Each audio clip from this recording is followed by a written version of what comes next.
Lo primero que recuerdo fue el sonido agudo del monitor, gritando en el vacío, y el ardor que me atravesó el pecho cuando las paletas me devolvieron a la vida. Mi cuerpo se convulsionó. Luego se quedó inmóvil. Por un instante pensé que estaba soñando, pero las luces fluorescentes baratas del techo me devolvieron a la realidad. Intenté tragar saliva, pero mi boca estaba tan seca como el papel. Mi visión se nublaba y aclaraba, hasta que vi a un hombre inclinado sobre mí. Su placa decía Marcus, y sus ojos, llenos de una preocupación suave, me dijeron la verdad antes que sus palabras. Está a salvo, señora Davis. Descanse ahora. Segura. La palabra se me pegó en la mente como un eco en el que no podía creer. Mi pecho dolía como si hubiera sido abierto con un cuchillo invisible. Mente buscaba algo sólido, algo que me recordara quién era. Dos nombres flotaron entre la neblina: Melissa, mi hija, y Jason, mi hijo.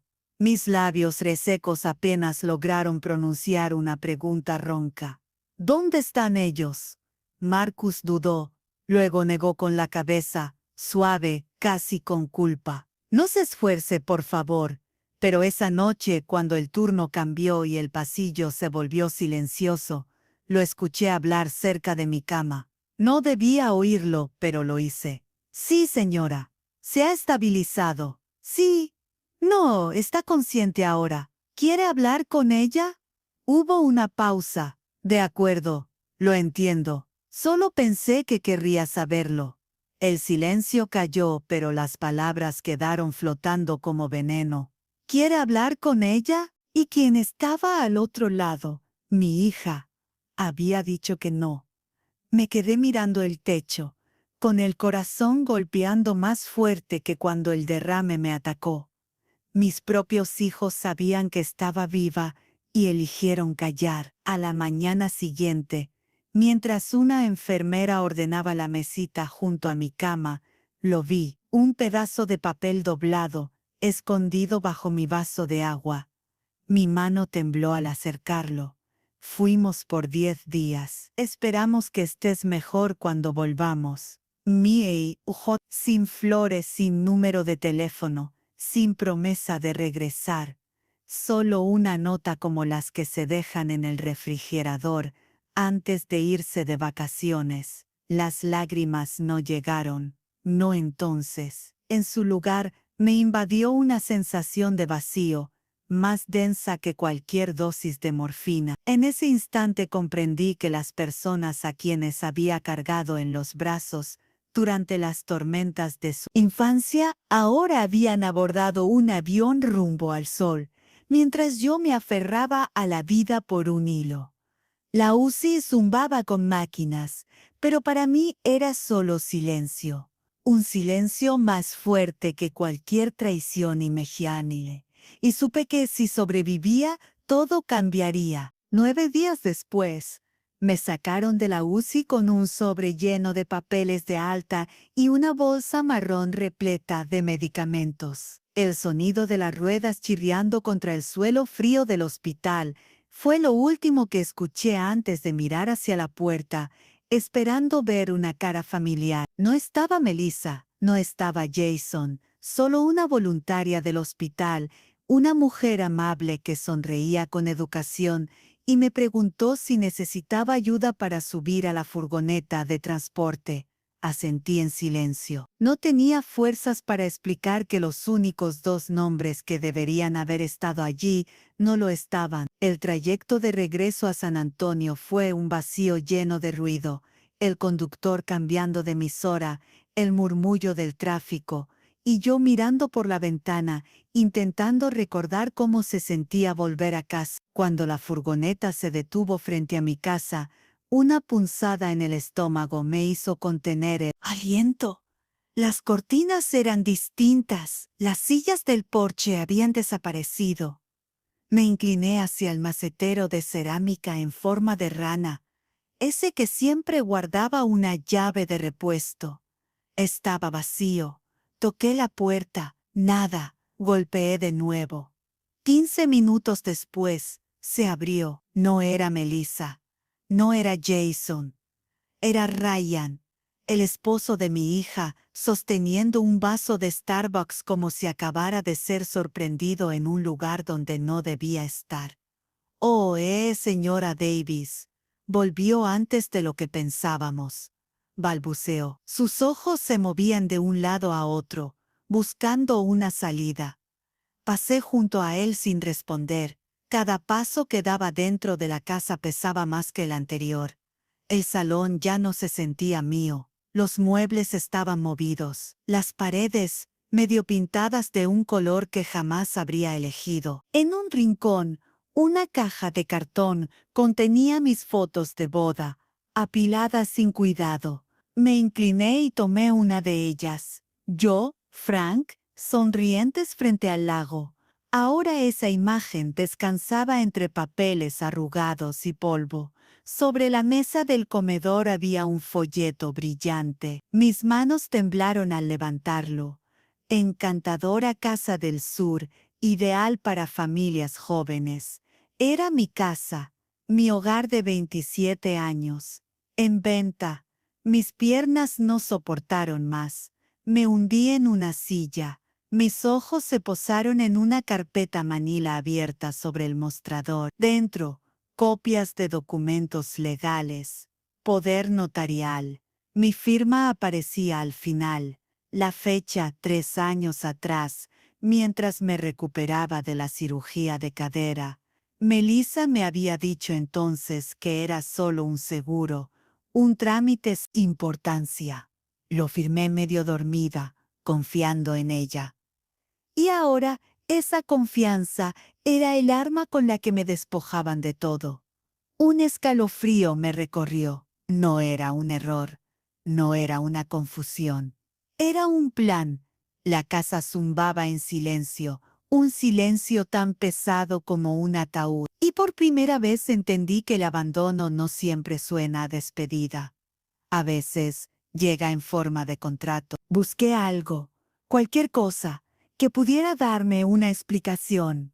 En el estante de la despensa encontré un viejo iPad que Jason solía dejar olvidado. Lo encendí sin mucha esperanza, pero la pantalla se iluminó y los mensajes aparecieron como un golpe directo al pecho. Melissa, una vez que se venda la casa de mamá, por fin podremos respirar. Jason, sí, el hogar de retiro ya está listo, sin más límites, ya era hora. Respirar. ¿De qué? ¿De mí? Sentí que el aire se escapaba de mis pulmones. Respirar después de deshacerse de la mujer que los había criado, que había trabajado turnos dobles después de la muerte de su padre, que había pagado sus estudios, que les había prestado dinero cuando el negocio de Ryan se hundió. El dolor que me atravesó el pecho no provenía del derrame. Era el peso de la verdad. Aquello no era un malentendido. Era una traición cuidadosamente planeada. Esa noche no dormí. Me quedé en la mesa de la cocina, con la luz tenue del bombillo parpadeando. Frente a mí, el folleto de venta parecía una esquela.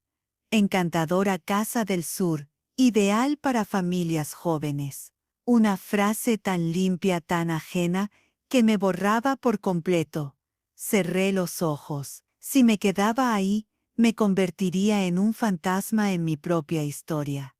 Recordé un nombre, Daniel Ruiz. Había sido uno de mis alumnos de inglés, un chico tímido que amaba la poesía. Ahora, según los rumores, era abogado, tenía su propio pequeño bufete al oeste de San Antonio.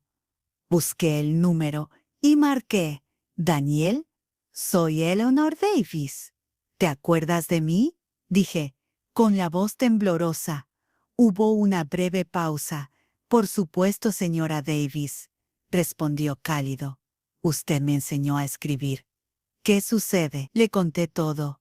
La firma en el poder notarial, el folleto, los mensajes que nunca debí leer. Él no interrumpió, solo escuchó.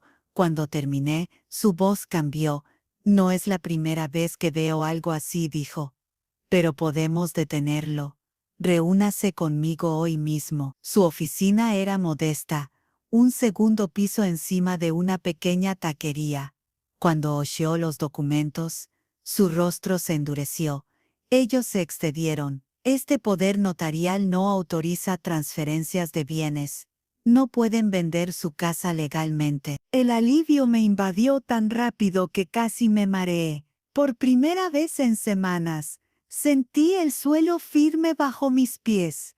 Daniel presentó la petición ese mismo día para anular el poder notarial y devolverme el control total. Prometió acelerarlo. Si nos movemos rápido, puede revertir esto antes de que ellos lo descubran, me dijo. Esa noche caminé por las habitaciones vacías. Las sombras en las paredes eran los restos de una vida que ya no me pertenecía, pero algo dentro de mí ardía. No miedo, determinación. Me habían subestimado. Habían olvidado quién los crió. Los días siguientes se convirtieron en una batalla silenciosa. Mientras Daniel preparaba los documentos, yo me movía con cautela dentro de mi propia casa, como una intrusa. Jason y Melissa seguían sin llamarme. El teléfono permanecía quieto, frío, como si ya no existiera nadie al otro lado. Daniel me pidió que no les dijera nada aún. Cuanto menos sepan, mejor. No queremos que muevan piezas antes de tiempo. Así que esperé. Cada amanecer me despertaba antes que el sol, y caminaba por el porche con una taza de café entre las manos temblorosas. Observaba los robles, los mismos que plantó mi esposo hace más de 30 años, y me preguntaba en qué momento todo se había torcido. Una mañana, Daniel me llamó con voz firme. Buenas noticias. El juez aceptó la solicitud. El poder notarial queda suspendido hasta nueva orden. Nadie puede tocar su propiedad. Sentí que el aire volvía a mis pulmones. Gracias, Daniel. No sé cómo agradecerte, susurré. Agradezca viviendo, señora Davis. Eso es suficiente, respondió con una sonrisa que podía escucharse. Esa misma tarde, decidí hacer algo que había pospuesto por años: entrar al estudio de mi esposo. Todo estaba igual desde que murió: las herramientas alineadas, el olor a madera seca, el reloj detenido a las 4. En un cajón encontré un sobre con mi nombre. Era su letra. Si algún día sientes que el mundo se olvida de ti, recuerda que aún puedes reconstruirlo. Todo empieza cuando decides levantarte. Lloré en silencio, pero esa vez no de tristeza, sino de algo nuevo: coraje. Al día siguiente, Jason apareció sin aviso. «Mamá, ¿qué es esto de que has anulado el poder notarial?», preguntó, dejando la puerta abierta de par en par. «Significa que esta casa sigue siendo mía», respondí, mirándolo a los ojos. Él se frotó la nuca, nervioso. «Melissa y yo solo queríamos ayudarte. Estás sola, no puedes seguir aquí, ayudarme, vendiendo mi casa sin decírmelo». Interrumpí. Su silencio fue mi respuesta. «No necesito su permiso para vivir, ni su aprobación», dije, con una calma que me sorprendió. Jason bajó la mirada. «No era nuestra intención hacerte daño, pero lo hicieron igual», contesté. Salió sin decir más. Lo vi alejarse por el camino de grava, el mismo que recorría de niño en su bicicleta roja. Esa noche, llamé a Daniel. «He tomado una decisión», le dije. «No quiero quedarme aquí, quiero empezar de nuevo». «¿Estás segura?», preguntó. «Más que nunca. Esta casa ya no es un hogar, es solo una dirección». Daniel guardó silencio un momento. Luego dijo: «Entonces escribamos el primer capítulo de su nueva vida». Colgué el teléfono. Afuera, la luna iluminaba los robles viejos. Por primera vez en mucho tiempo, no sentí miedo de lo que venía. Sentí libertad. Al amanecer del lunes, empaqué solo lo necesario: un par de vestidos, mi diario y la carta de mi esposo. Caminé por cada habitación una última vez, tocando las paredes, los muebles, las fotografías que habían sido testigos de toda una vida. En la sala, el eco de mis pasos parecía decir adiós por mí. Dejé las llaves sobre la mesa del comedor, justo debajo del reloj que llevaba años detenido. Sentí que también mi tiempo allí se detenía en ese instante. El autobús hacia el norte partía a las 7. Me senté junto a la ventana, observando cómo la ciudad se desvanecía entre el amanecer y el polvo del camino. No lloré, ya había gastado demasiadas lágrimas en el pasado. Esta vez, me prometí no mirar atrás. El plan de Daniel era simple pero audaz. Debía desaparecer por un tiempo hasta que todo el proceso legal concluyera. Use otro nombre, me dijo, algo que la libere del peso del anterior. Así nació Nora Williams, mi nuevo yo. En la terminal de Dallas, compré un sombrero de ala ancha y unas gafas de sol. Nadie miró 2 veces, nadie me conocía. Era extrañamente liberador ser invisible. Pasé las primeras noches en moteles baratos, comiendo pan con café y escribiendo en mi diario. No tenía rumbo fijo, solo la necesidad de alejarme de los recuerdos. Cada kilómetro era una capa de pasado que se despegaba lentamente. Una tarde, el autobús se detuvo en un pequeño pueblo llamado Fairhaven. El cartel era modesto, pero el nombre me pareció una señal. Refugio justo. Me bajé sin pensarlo. El aire olía a pan recién horneado y a tierra húmeda. Las calles estaban bordeadas de robles y casas pintadas con colores cálidos. Entré a una cafetería de esquina llamada El Girasol. Detrás del mostrador, una mujer de cabello canoso me sonrió. ¿Primera vez por aquí?, preguntó. Sí, solo paso de viaje, respondí. Bueno, todos decimos eso al principio, rió. Soy Maggie. Bienvenida a Fairhaven. Su voz tenía la calidez que había olvidado que existía. Me sirvió un café y un trozo de pastel de manzana. Era el mejor que había probado en años. Esa noche alquilé una pequeña habitación sobre la cafetería. Desde la ventana veía el letrero iluminado de El Girasol y las luces parpadeantes del pueblo. Por primera vez en mucho tiempo, el silencio no dolía. Abrí mi diario y escribí: hoy he dejado de ser Eleonor. Hoy empiezo a vivir como Nora. Me dormí con esa frase en la mente, sabiendo que el pasado seguía allá afuera, esperando, pero ya no me pertenecía. No huía por miedo, huía para renacer. Los primeros días en Fairhaven fueron un respiro. Me levantaba temprano, bajaba a la cafetería y ayudaba a Maggie a colocar las sillas en la terraza. Al principio insistía en pagar por cada café, pero ella siempre decía: guarde su dinero, Nora. Aquí el pago es una buena conversación. Así que empecé a hablar, no de mi pasado, sino de cosas pequeñas. El clima, las flores que crecían detrás del molino, el perro que siempre dormía bajo el mismo banco. Cada palabra era una costura nueva en la tela de mi vida. Con el tiempo Maggie me presentó a su sobrino Ethan, un joven que arreglaba bicicletas y escribía canciones en su tiempo libre. Tenía una sonrisa tranquila y una guitarra vieja que parecía parte de su alma. Una tarde, mientras afinaba las cuerdas, me dijo: cuando uno llega a Fairhaven, no es por accidente, es porque necesita quedarse un rato. No supe qué responder, pero esas palabras se me quedaron grabadas.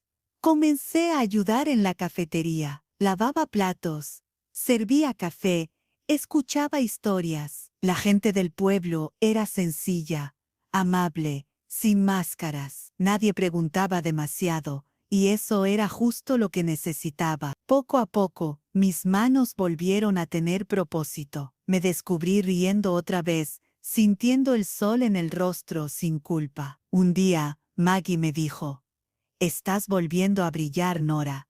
Esa noche, al mirarme en el espejo, me di cuenta de que tenía razón. Las arrugas seguían ahí, pero ahora contaban otra historia, una historia de supervivencia. Los fines de semana, Ayudaba a organizar lecturas en la biblioteca del pueblo. Allí conocí a Lena, una niña de 12 años con una curiosidad infinita. Le encantaban los libros de aventuras y las historias de mujeres valientes. ¿Tú has vivido alguna aventura?, me preguntó una tarde. Sí, respondí, sonriendo. Una que todavía no termina. Lena se rió y me tomó de la mano. Fue un gesto simple, pero me llenó el corazón. Con los meses, mi nombre nuevo se volvió parte de mí. Nadie conocía a Eleanor, la mujer traicionada, enferma y abandonada. Solo conocían a Nora, la mujer que servía café y contaba historias. Y por primera vez eso era suficiente. Daniel seguía en contacto. Me llamaba cada par de semanas para darme actualizaciones. El caso avanza bien, pronto todo estará resuelto. Pero cada vez que lo escuchaba, sentía menos deseo de volver atrás. Una tarde, mientras caminaba junto al río, comprendí algo: ya no era una fugitiva, era una sobreviviente que había encontrado su refugio. El sol caía detrás de los árboles y el agua reflejaba un resplandor dorado. Cerré los ojos y respiré profundamente. Fairhaven ya no era solo un lugar en el mapa, era mi hogar. El otoño llegó a Fairhaven, cubriendo las calles de hojas doradas. Cada mañana el aire olía a canela y pan recién horneado. La vida seguía su ritmo tranquilo, y yo, Nora, me había acostumbrado a ese silencio amable.